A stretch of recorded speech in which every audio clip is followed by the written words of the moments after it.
Sixth grade, guess what? It is our last social studies slide of the year, slide 26 in our chapter on Greek learning.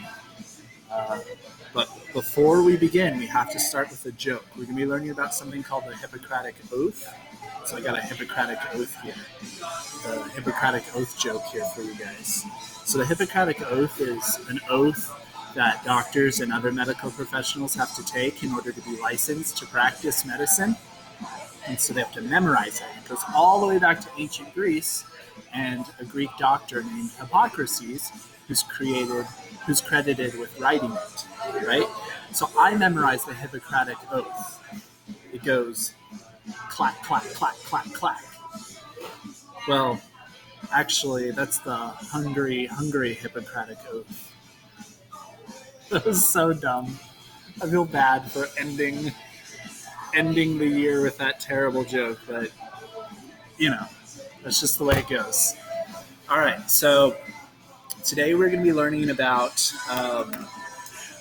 the two other branches of Greek philosophy that we haven't talked about. So we've talked about natural philosophy, we've talked about history, but now we're going to learn about science. We did, that's what natural philosophy is. Now we're going to do mathematics and medicine. All right, so mathematics is a branch of Greek philosophy called epistemology. Right, this is the study of things that can be proven, and math is made up of things called proofs.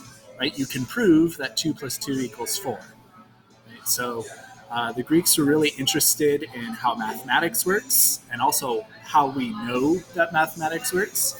And the most famous Greek mathematician is a guy named Pythagoras. Maybe you've heard of him. When you study geometry in high school, you're going to learn all about Pythagoras because he's considered like the inventor of geometry. So Pythagoras discovered several basic mathematical concepts.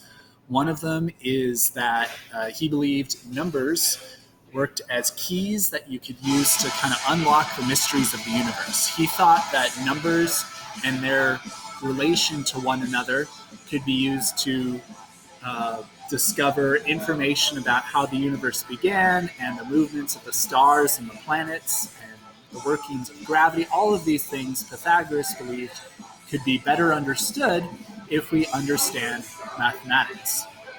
Right? Now, Pythagoras's ideas were combined with another very famous Greek mathematician named Euclid.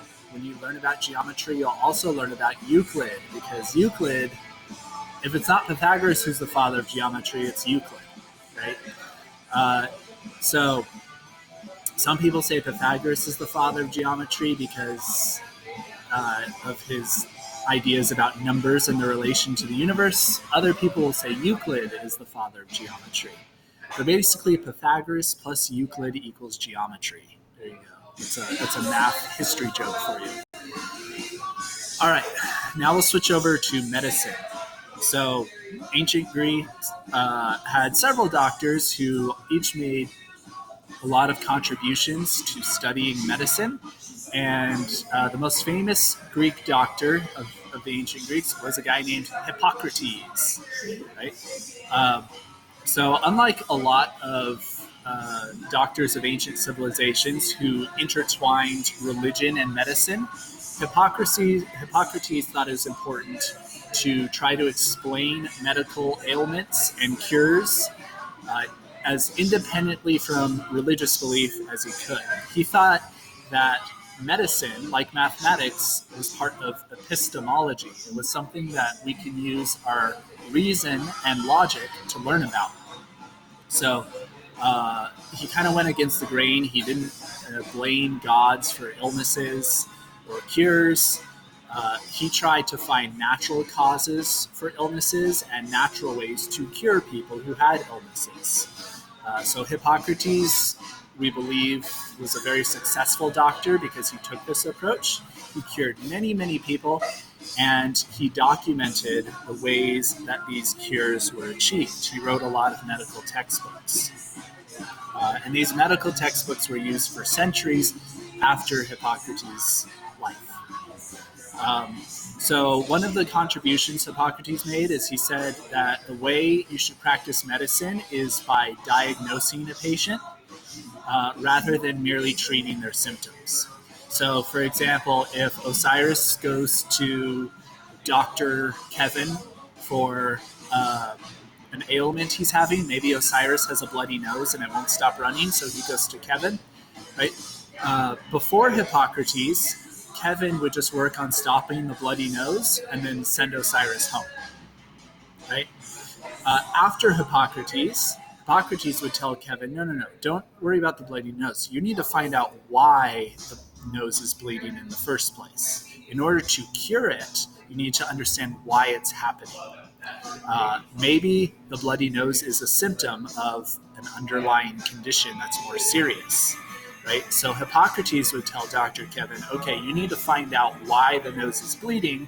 Don't worry about just the bloody nose itself, right? So you diagnose the patient, you try to identify a disease rather than just curing a symptom. And the way you do this is by asking the patient a lot of questions and by observing them and observing their symptoms, right? So Dr. Kevin would look at Osiris and be like, so Osiris, did you like run into a brick wall or something? And Osiris would be like, no. And then you say, okay, well, did Audrey punch you in the face? And Osiris would say no, and then Kevin would just ask a bunch of questions and try to figure out causes for why Osiris's nose is bleeding so much, right? And then Kevin would make notes about how long Osiris's nose has been bleeding.